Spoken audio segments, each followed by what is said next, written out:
Hey everyone, and welcome to today's Explainer. We are diving into a really fascinating, highly specific set of philosophical teachings today. But right out of the gate, I want to make something incredibly clear to all of you.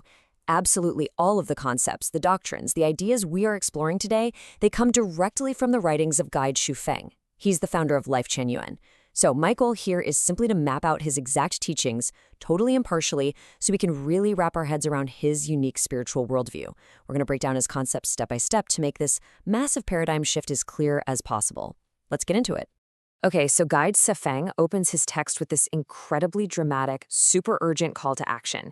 He says, "The kingdom of God is near, you must resurrect quickly." I mean, talk about a hook, right? That is a powerful statement designed to grab you immediately. He's not just offering a casual suggestion here. He is literally declaring a cosmic deadline. And remember, this entire philosophy, including this profound sense of urgency, stems entirely from Life Chen Yuan founder Guide Xufeng's teachings. All right, Section 1, Guide Fu Feng's Resurrection Concept, a Spiritual Paradigm Shift. So, what exactly does he mean by resurrect? Well, Guide Xufeng is basically asking his followers to completely rethink the boundaries of life, death, and existence. He redefines the word resurrection entirely. He explicitly states that all resurrection is of the spirit, not the physical body.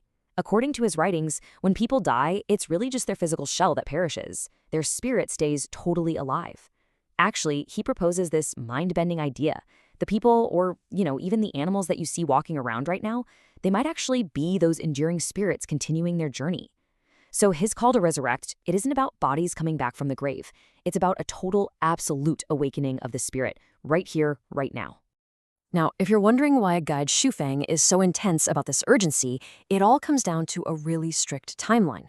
Look at this number, 1,000. According to the source text, right now is the time for a comprehensive resurrection. He warns that if you fail to achieve this spiritual resurrection during this current, specific window of opportunity, you're going to have to wait another 1,000 years for your next chance. So, to put that in perspective, in Life Chen Yuan philosophy, the clock is quite literally ticking. Moving right along to Section 2, Formatting the Old Consciousness, the Technological Metaphor.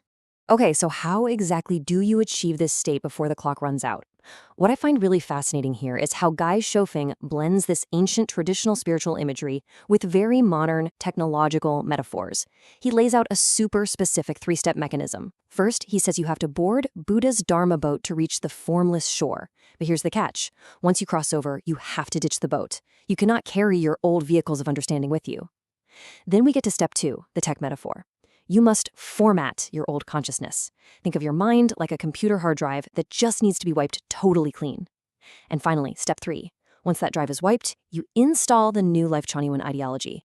And that brings us to the absolute core of his methodology, zero, returning to absolute zero. Guide Xufeng's mandate here is totally uncompromising. You can't just layer his new teachings on top of your old beliefs. It's not about adding a new coat of paint. You literally have to clear out your old earthly paradigms, all your biases, your old attachments. Every single thing must be reduced to zero to make room for this new spiritual installation. Which leads us to Section 3, the 8 spiritual contrasts. Unresurrected versus resurrected. So you might be wondering, how do you know if your mental hard drive has actually been wiped and successfully reformatted? Well, Guide Xufeng provides a very strict checklist. He lays out 8 specific contrasts between the unresurrected earthly state and his resurrected spiritual ideal. First up, looking at our ties to the world. He teaches that unresurrected people cling to traditional marriage, while the resurrected, they live like angels, neither marrying nor being given in marriage. Unresurrected people define family by blood relations, right? But resurrected people define family purely by spiritual ties, specifically those following God's path. On top of that, the unresurrected place their allegiance in nations, political parties, religions.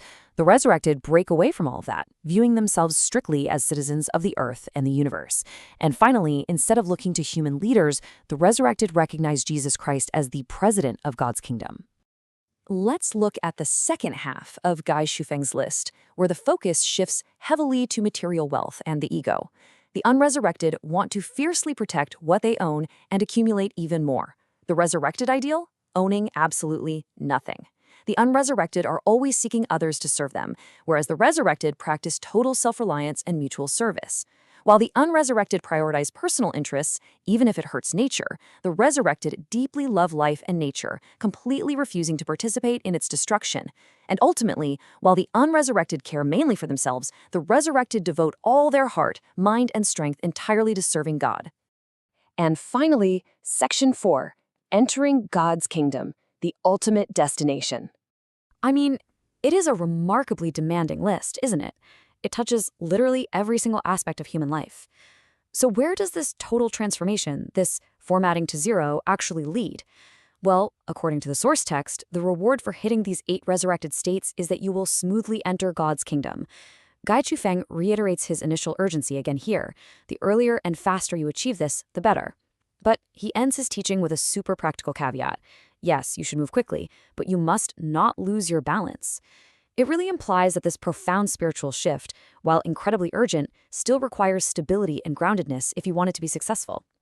We have covered a lot of really deep, fascinating philosophical ground today. And again, all of this is derived entirely from the teachings of Life Chenyuan founder Guy Shufeng. It's undeniably a striking paradigm shift. It challenges almost every single convention of our modern earthly life. So I'm going to leave you with this question to ponder as we wrap things up. If your consciousness was truly formatted to zero today, what specific earthly paradigms would you lose? And how would that fundamentally change your connection to the universe around you? Thank you so much for joining me to explore this text today. Keep learning, keep questioning, and I will see you in the next explainer.